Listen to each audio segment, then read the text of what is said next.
Let's bring in now senior advisor to former President Trump, Jason Miller, with us today. Jason, a good afternoon. Great to be with you. All right, little dig there for Park Avenue, but some may say President Biden, well, he's the one with the beach house there. What do you make of his new strategy there? Not mentioning indictments, but definitely trying to go after Trump for his accomplishments when it comes to real estate and whatnot. Well, I think what that is projection. I mean, the fact of the matter is the Bidens haven't built anything except for a grifting empire over the last decades. You can't point to a single building that Biden has built, a single golf course that he's developed. He hasn't launched one of the most successful television shows in history. But all the Bidens have done is sell access to Joe, Frank, James, Hunter. Tens of millions of dollars this family has made selling off Joe's name.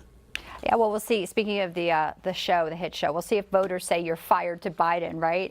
Had to get that in there. Here's a little bit more of what he said yesterday. Let's play this comparison when he talks about Herbert Hoover. We're getting through this, one of the greatest job creation periods in American history. For real, that's a fact. The guy who held this job before me was just one of 2 presidents in history. He was one of, but here's an important point, one of 2 presidents in history that left office with fewer jobs in America than when he got elected office. By the way, you know who the other one was? Herbert Hoover. So obviously the numbers are not matching up a lot of what Bidenomics is trying to, sell to voters. The new Wall Street Journal poll, you probably saw that, talks about majority of voters disapprove of Biden's handling of the economy. But furthermore, an election or hypothetical rematch, Trump and Biden are 46% tied there. What do you make of that number, Jason? Well, actually, most of the polls that are out following the last Republican debate or the last politically charged indictment that we saw against President Trump have shown President Trump leading Joe Biden. In fact, there have been 8 polls that have come out over the past week and a half or so. 5 of them had President Trump leading. One, the one you just referenced, Wall Street Journal, had it tied. Only 2 polls had Joe Biden ahead of President Trump.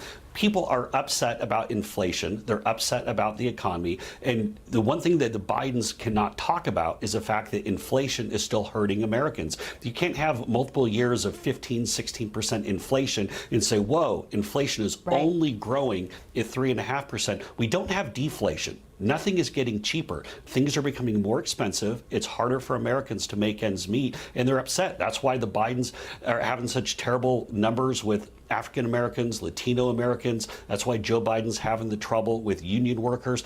People are mad about inflation. Yeah, and they are, and it's hurting a lot of folks. So let's talk a little bit about, is it even going to be Joe Biden? I mean, the author of that new biography was on the Sunday shows. He was on NBC's Meet the Press. And listen to this, where he says he wouldn't be shocked if Biden actually cancels his election bid. Here's what he said. It doesn't take Bob Woodward to understand that Joe Biden is old. Right. And I'm not a gerontologist, and I can't predict how the next couple of years will age Joe Biden. I would say it would be a surprise to me, but it wouldn't be a total surprise. Wouldn't be a total. All right, so he thinks he's too old. Wall Street Journal folks, that poll said he's too old. Let me pose this. Some Democrats keep hoping it's Michelle Obama to enter the race in 2024. There's still talk and chatter about that, Jason. What do you think? What that matchup would look like if that was ever to happen? I don't see there being any chance of that. I think the Obamas are happy being very rich, very, very rich, by the way. But when I hear this talk about Joe Biden potentially stepping aside, I think putting politics aside for a moment, we should all be very worried about what that would look like. For as weak and incompetent as Joe Biden is, imagine if the reins were handed over to Kamala Harris. That is a scary thought. That's a very scary thought. Now, polling shows that President Trump is going to beat Joe Biden. He's going to beat Kamala Harris. I'm not too worried about that. But I don't think they're going to be able to get Joe Biden out of that White House kicking and screaming. He is going to be there because he is stubborn, and as terrible a job as he's doing for the country, I don't see Democrats' dreams coming true of trying to replace him. All right. Well, we'll have that. We'll watch it closely, obviously, as things, the GOP investigations continue on. I just want to get your final thoughts here. You know, we have the indictments, of course, that are going on, waiving appearances this week in Georgia. And this week, Trump will head to meet with Kristi Noem for a rally. How are his spirits? How's he doing?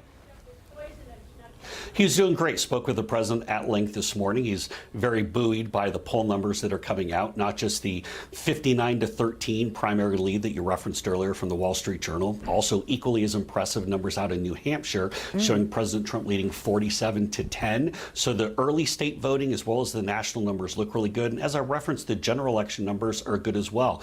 President Trump's not taking his foot off the gas, though. The thing he always tells us, we do not play prevent defense. So you'll see him soon. The early voting states, Iowa, New Hampshire, South Carolina.